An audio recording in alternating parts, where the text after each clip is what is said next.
All right. Hello, Edwin, and thank you for joining me today. It's so exciting to Hello. see you. Thank you. Likewise. Yes, I know you're actually living in Dubai now, aren't you? I am. Yeah, I moved here about 4 months ago Wow, to it's Dubai. been 4 months. Wow, It's been fantastic. 4 months. Well, Yeah. excited to jump in to hear a little bit about the story. But before we jump into that and how you ended up in Dubai and studying the advanced diploma of applied blockchain, Right. I just want to kind of share with some people about like when did you actually start studying the course? It was about a year ago. I think in June, 1 year ago. So more or Okay. less a year by now. Yeah. Year. So that Mhm. means you're well underway with your studies. Can you tell me kind of what you're enjoying the most about the course? Yeah. Well, it's really first of all, it's a very fun type of course because you're applying blockchain in real life, kind of to this imaginary project that you yourself create. So that makes it more fun as well, I think. And Sorry, yeah, I like that. when you say the real world, like what do you mean by that? It's kind of like this imaginary project that you kind of think of, something that you could apply in the real world. So it makes you think about, how can you use blockchain to make things better. Okay, so you're taking a project and you're applying it to like a real world business application. Yeah, exactly. That's exactly it. Yeah. Okay, and can you share with us what your project is? Yeah, I actually started with something a little bit more complicated, but just for making the course a bit easier. My first idea was to make a sharing platform of anything. I've been in crypto for a little while, so like a few years ago, there was this really cool project called Swarm City, where you can share anything with anybody, kind of like a Twitter sharing platform using the blockchain, right? Um, I don't think it ever really took off, that project, but I thought it was a cool project. When you But sharing, like what do you mean? Like I share my water with you, or are you talking about sharing? yeah, or anything really. It's kind of like a way of doing like Twitter, like a hashtag, and with geographic geotagging. So based on where you are, you can say, oh, I would like some pizza, or I have some leftover pizza. You say hashtag leftover pizza, and instead of throwing it away, somebody else can buy it for you for, I don't know, $1 or something. So yeah, takes out the middleman from sharing. So you could do that with AirBNB or anything. Okay. So, But you didn't do your project on that. no, it became it would become so complicated that it would just make it harder for me to complete the course. So I took the same kind of concept and only did one project, one shareable project, which is bike, and then I called it bike chain. So I like sharing bikes. Yeah. Okay, kind of. We have something here in Brisbane. It's like the city cycle. So, but it's obviously from the city. But you just Right. tap on and tap off. So similar kind of concept, but doing it peer to peer. Yeah. Yeah, precisely. So now anybody can rent their bikes, and with bike chain, this imaginary thing, anybody would be able to just like upload their bike. They say, oh, I have a leftover bike. It's just sitting in the garage, right? Might as well make it available to other people to use it, and then other people, they can use it and they can insure it or collateralize it. So eliminating the risk for both parties, and lowering the price because there's no middleman. It's much faster, and there's no bike pollution because maybe in Brisbane it's the government doing it, the bike sharing. So they keep it in check, right? City cycle, yeah, and you have to pay for it. Like you have to pay. Yeah, right. Yeah, there's other cities in the world where they have these private companies doing it, and then they have so many bikes that the whole city gets polluted with so many bikes left everywhere, and it's called bike pollution. So yeah, you could solve that with blockchain. Oh, you said bike pollution. I was like, I thought bikes reduce pollution when you very first said that. Right. Yeah, it's funny, right? Yeah. Okay, get it. So Yeah. kind of like Uber kind of style model, but but instead just renting, you know, a bike. Yeah. Else. Okay. Oh, Yeah. Exactly. okay.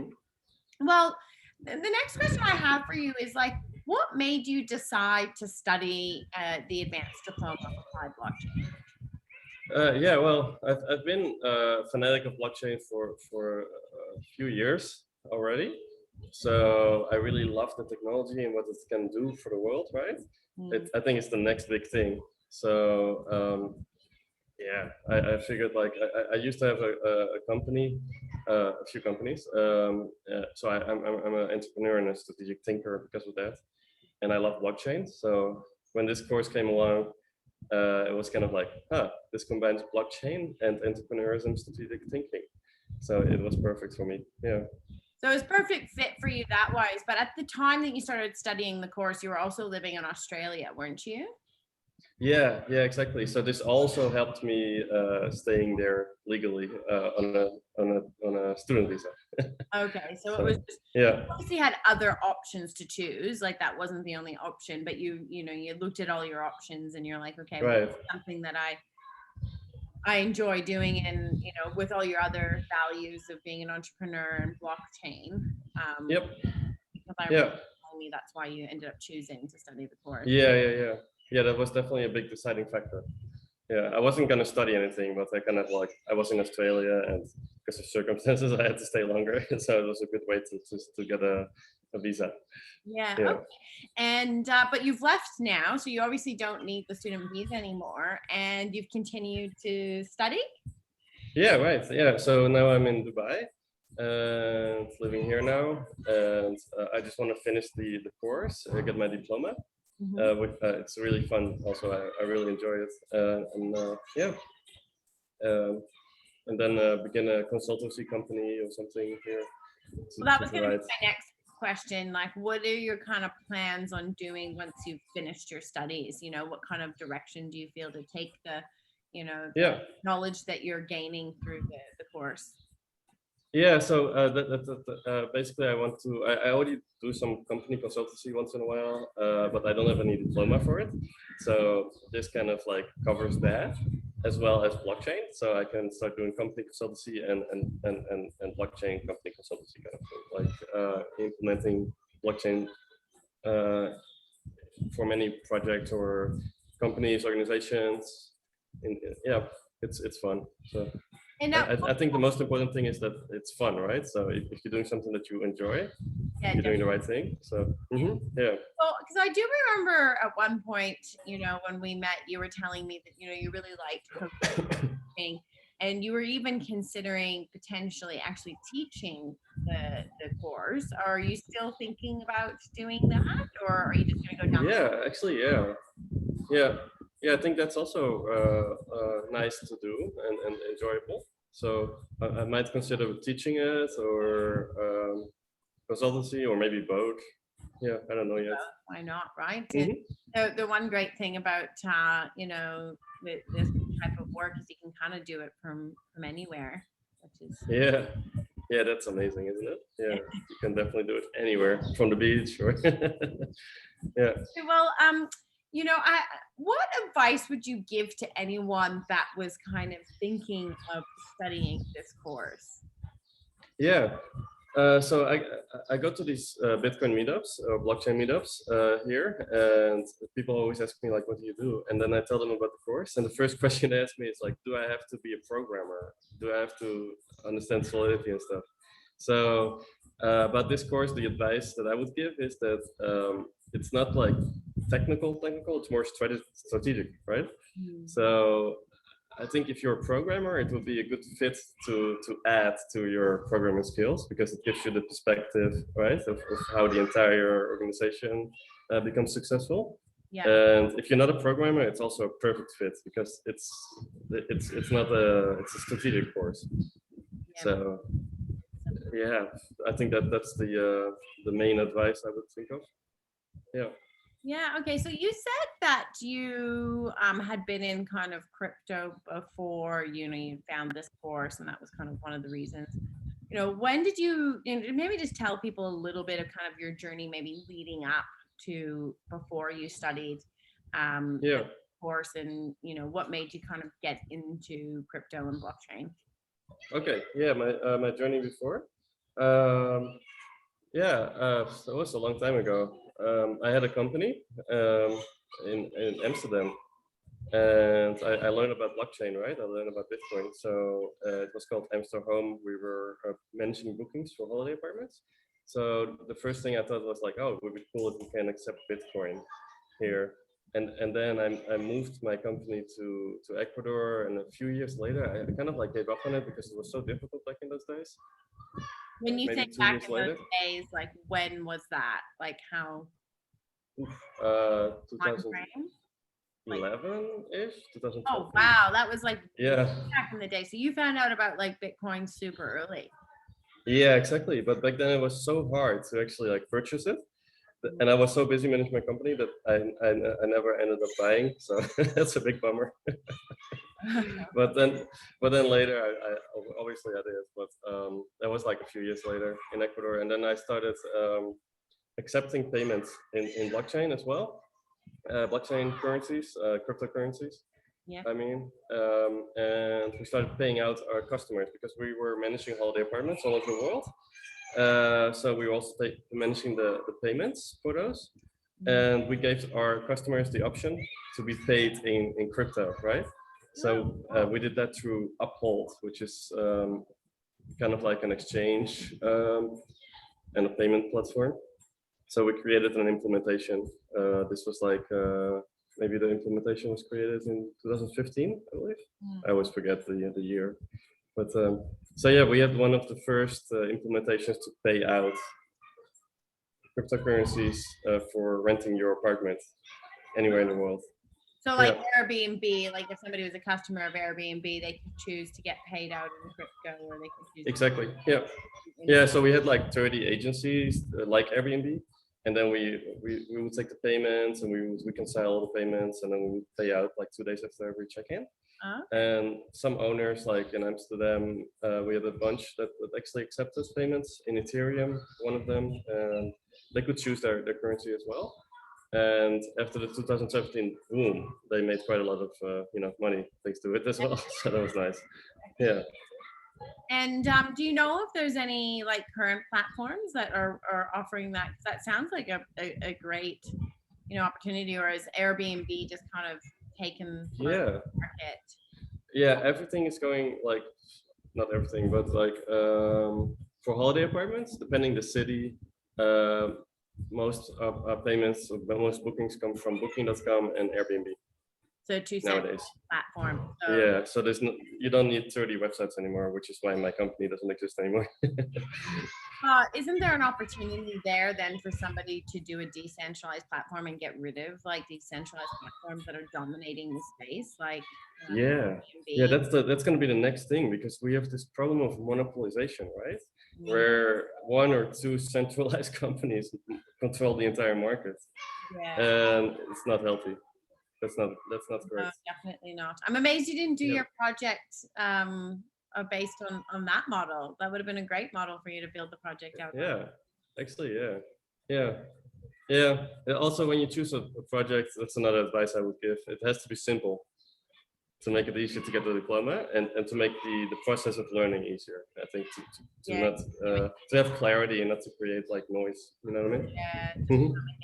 Too simple, because the objective of the course is to teach you the concepts and the methods, and not so much necessarily the complexity. Because in the real world, you would be going and speaking with, you'd have a whole team like developers and. Yeah. Exactly. Yep. So that's another advice I would give. So how much longer do you have until you've completed the course? I'm not sure. I think I can go as fast as I want. Or as slow as I want. I'm a little bit busy sometimes here. So yeah, maybe if I get some free time, I can finish a whole chunk of it like in a month or something. I'm aiming to finish it in like 2 months or 3 months. Okay, so you're aiming. So because you're an offshore domestic student. Yeah, which is another bonus of not of being abroad, that you can go as fast or as slow as you want. Because if you're inside of Australia, there's a like like a schedule or something with the If time. you're an So, international student, yeah. If you're on a student visa, then yes, there's certain yeah, time okay, requirements, and yeah, because you have certain visa requirements that you have to fulfill. But if you're, yep. enrolled offshore as a domestic student, well, that's fantastic. Well, I'm very excited Mhm. to watch your journey and see how it all unfolds and see what you end up doing in Dubai. It sounds like a very exciting journey that you're on. Yeah. Yeah, and another thing I want to add is like it seems like there's so much job opportunities with this diploma, right? Because there's a huge lack of professionals in the blockchain space. Mm. So I think I think the job opportunities or the freelance opportunities are massive Is once there you finish quite the a growth diploma. demands because you've been in Dubai now for a few months? Like, what's Yeah. the ecosystem like there? And is there? Do you notice if there's much of a demand happening in Dubai?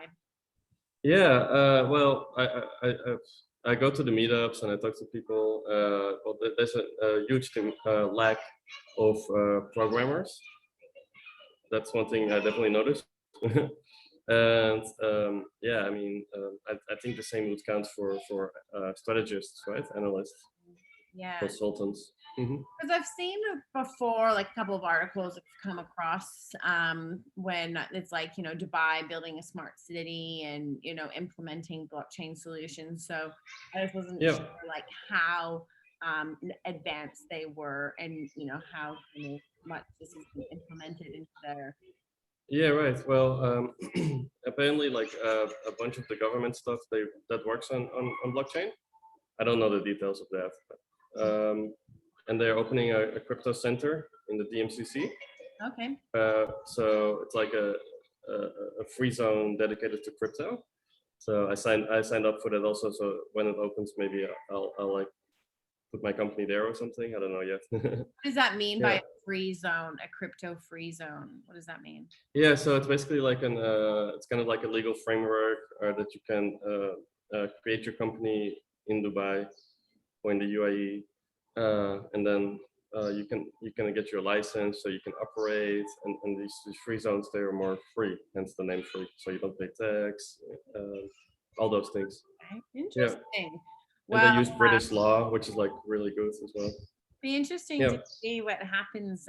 We'll have to do a follow-up interview in a bit of time once that's up and running, and what happens with kind of certain regulations in other countries, because my prediction is when certain countries start trying to ban, cryptocurrencies, people are just going to go to these places where it's not banned and they can operate freely and they can run their businesses. Yeah, So it's 100%. Yeah. It's becoming like a competition between nations, right? if you It's can't gonna be, be the next thing. So yeah, if you ban crypto, you're disadvantaging your population yeah, because you just move to places where they treat you better, yeah, definitely. right? Yeah, well, we've got Yeah, this country. I was at El Salvador. I was dealing yeah, with Bitcoin being a legal tender. So, yeah. That's massive. yeah, it's just That's going to be massive. a domino effect, in my opinion. So, Yep. see how that all unfolds. Well, Edwin, Yeah. thank you very much for your time today and sharing your story, and hopefully helping some other potential students, that are trying to make that decision whether they should study the advanced diploma of applied blockchain. And I look Yeah. forward to touching base with you again, probably maybe at the end of the year, and seeing where you're at. Yeah. Great. Yeah. Absolutely. Let's do that. Sounds Well, good. enjoy Dubai, Yeah. enjoy that hot weather. Thank you very much. Yeah. Thank you. See ya.